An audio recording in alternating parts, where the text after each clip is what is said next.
बातमी राजन साळवी यांच्या संदर्भात. राजन साळवी यांच्या कुटुंबियांच्या मागचा चौकशीचा ससेमिरा कायम असून पुतण्या दुर्गेश साळवी याची ठाण्यामध्ये एसीबी कार्यालयात चौकशी करण्यात आली आहे.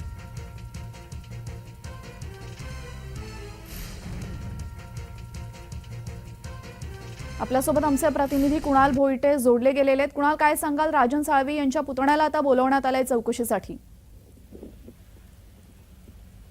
तेजल, एकंदरीत पाहायचं झालं तर उद्धव ठाकरे गटाचे आमदार राजन साळवी यांच्या कुटुंबियांच्या मागचा जो चौकशीचा ससेमिरा आहे तो कायम असल्याचं पाहायला मिळत आहे. राजन साळवी यांचा पुतण्या जो दुर्गेश साळवी आहे यांची आज ठाण्याच्या एसीबीच्या विभागीय कार्यालयात चौकशी होणार आहे आणि स्वतः राजन साळवी हे देखील त्याच्यासोबत उपस्थित आहेत. राजन साळवींची आणि दुर्गेश साळवी यांची एकत्रित चौकशी जी आहे ती ठाण्यातील एसीबी कार्यालयामध्ये सुरू आहे.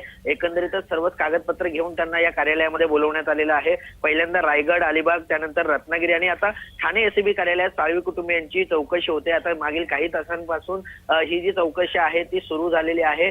आता ही चौकशी केव्हा संपणार हे पाहणं महत्वाचं असणार आहे आणि चौकशी अंती काय नेमकं समोर येतंय हे देखील पाहणं महत्वाचं असणार आहे. तेजल जी, धन्यवाद कुणाल आपण दिलेल्या माहितीबद्दल.